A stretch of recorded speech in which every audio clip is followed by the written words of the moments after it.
Alrighty, you are live. Hey everybody, it's Dale Jr. for the Dale Jr. Download, and this is the Ask Junior segment, and we appreciate all you guys tuning in to support us and support the podcast. We got to thank Xfinity for sponsoring this part of the show, and they've been a great partner of ours over the years.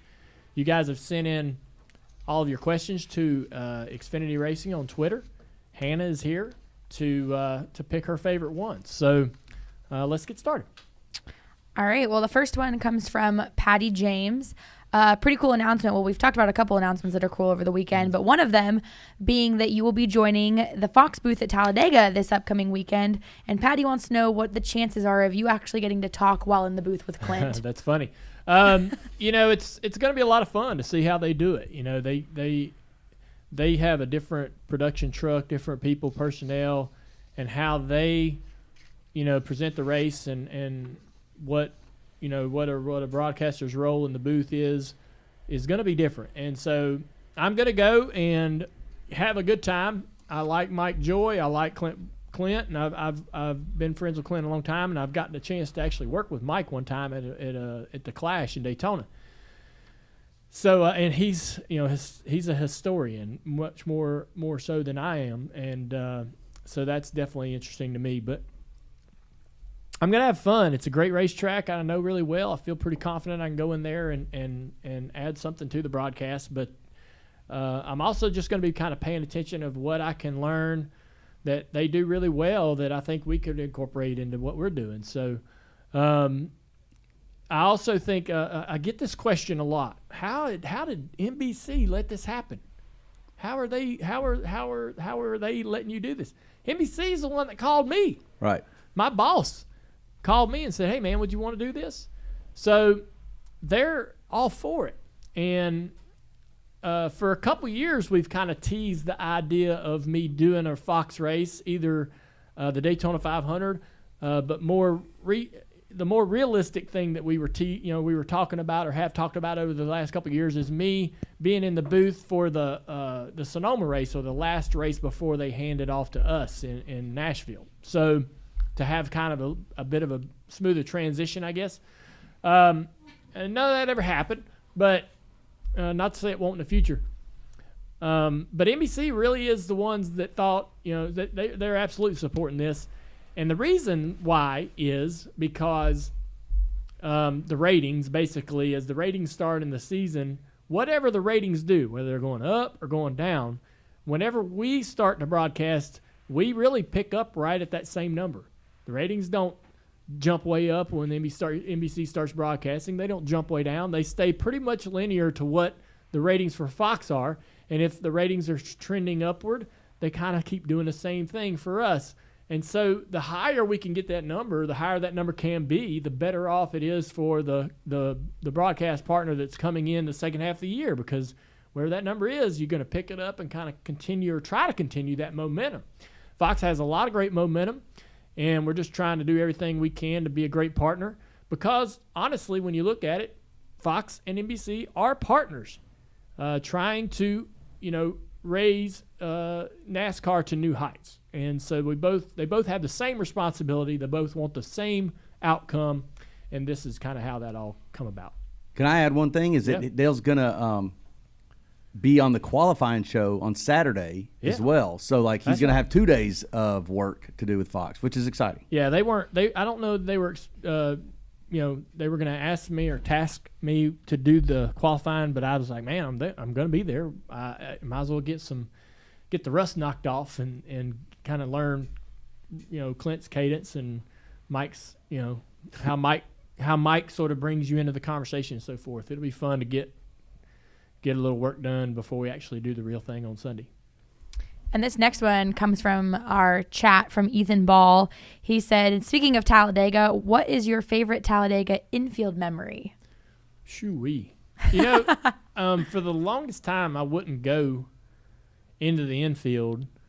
I just felt like that I needed to be focused, and that was, that was going to – if I couldn't go in there and party, I didn't want, and I couldn't party because I was racing on the weekend. It was kind of weird, to go. It's like, hey, man, I'm throwing a big party. Come on over.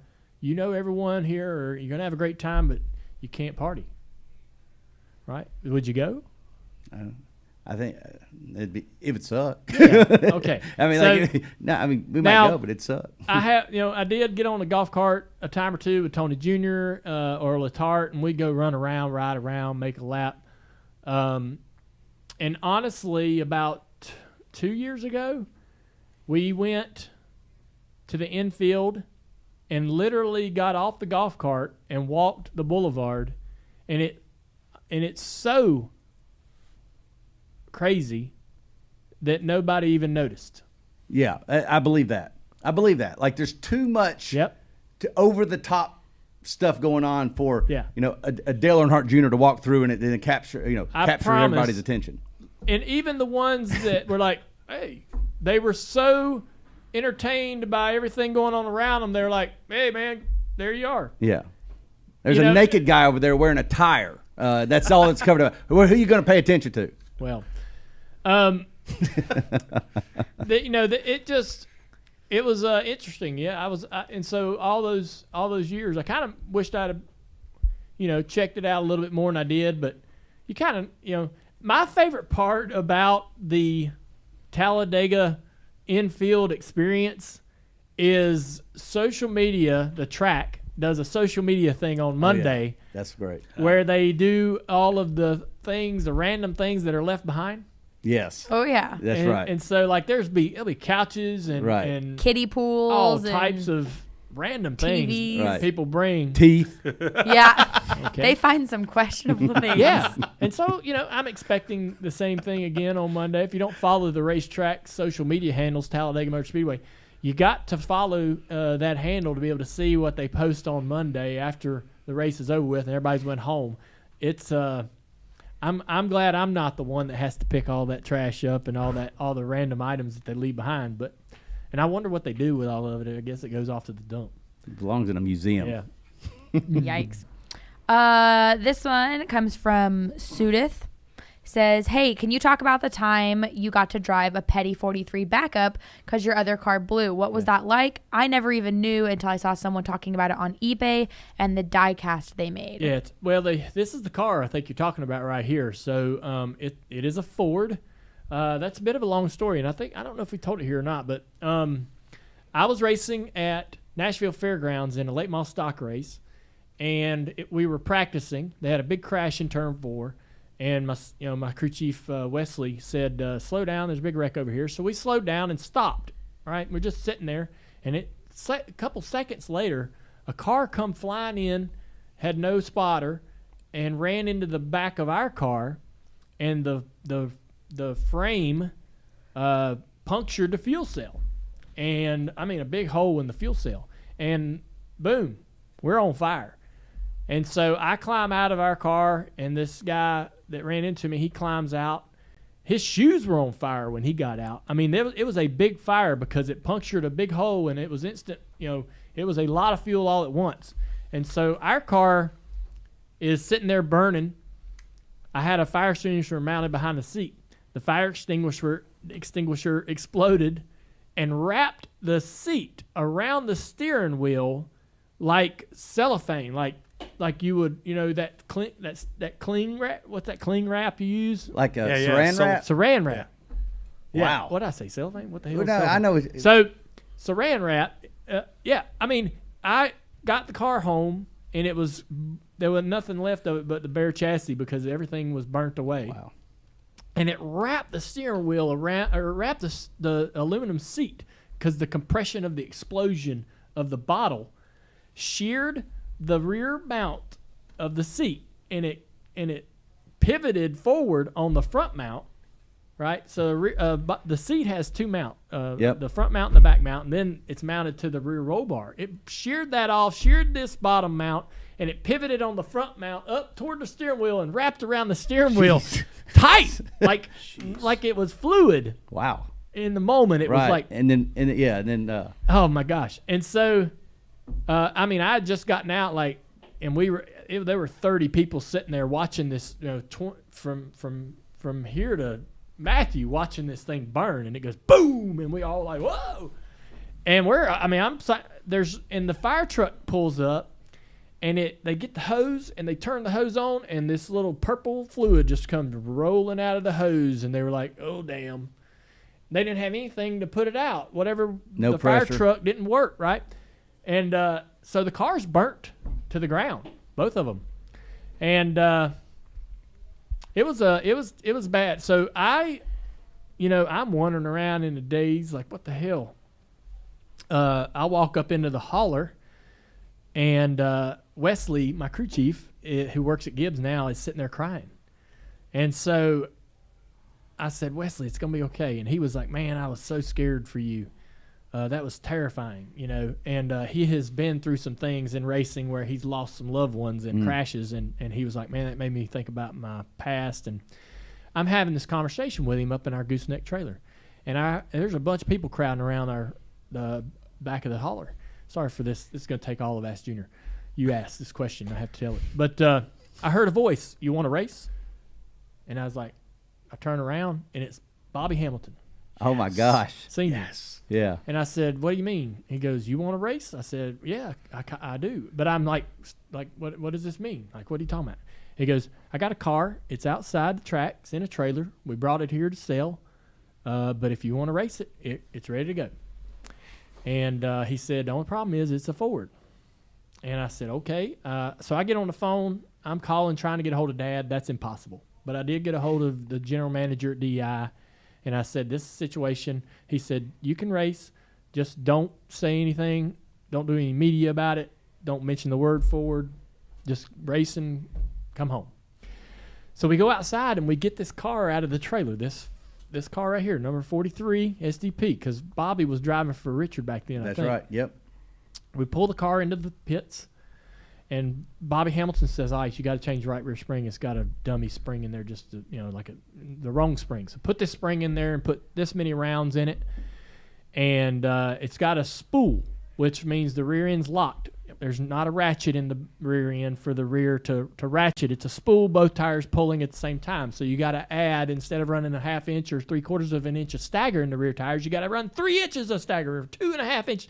You got to have, you got to have a lot of stagger. Stagger the heck out of the thing. Yeah, so we had to go buy 4 new tires and just, guess on the stagger. And we went out there. There were 80 cars there, and we qualified 7th. Wow. First laps on the track were in qualifying.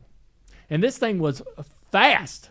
Wow. All right. So it had, the Fords were allowed to run a 500 2-barrel carburetor, and we had to run like a 350. If I'm incorrect on them numbers, sorry, it's been a few years. But they ran a bigger carburetor to be able to allow them to sort of match what power the Chevys made. But at a track as big and as Nashville and as much throttle that you used, it really showed up, and the car flew.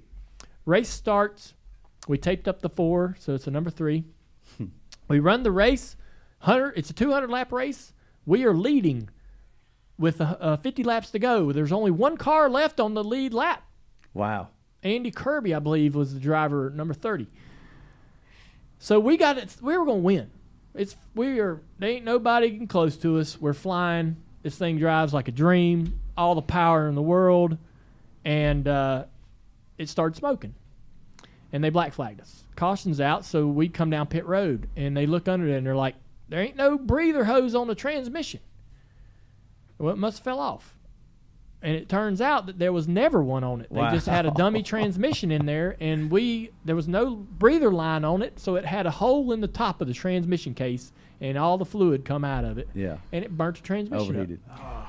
And so we probably would have finished the race, but they wouldn't let us compete as we were smoking. They kept black flagging us, and then we lost the lead, lost some laps. Finally, we parked it.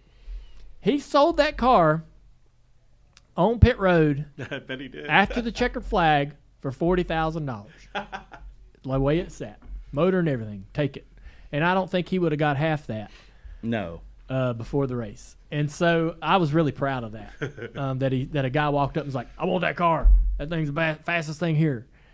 And we went and spent the night in a hotel, got up the next morning, went and retrieved our burnt down chassis and took it home. And I was going to repair it.